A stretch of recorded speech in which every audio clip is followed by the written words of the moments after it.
We've made great strides in this committee to tackle the issue of housing affordability, but we need to do more because housing in this state is still too expensive. The prospect of a white picket fence and the American dream of home ownership are becoming far out of grasp for so many residents. There are so many myths about who benefits from affordable housing and who actually lives in them.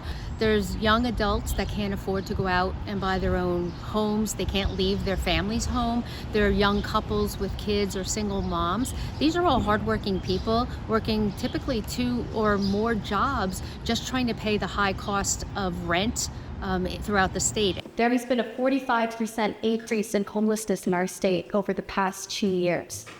And even more so when we look at how many people were in the Homeless Management Information System, the HIMIS system, last year, which means that they were homeless or at risk of homelessness. There were over 158,000 people in New Jersey who were in that system just in 2024. That's larger than the population of the city of Paterson.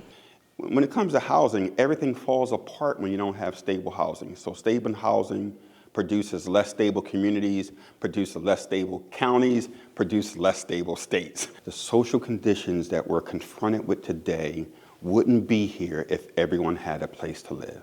And so that's the challenge that we have to grapple with.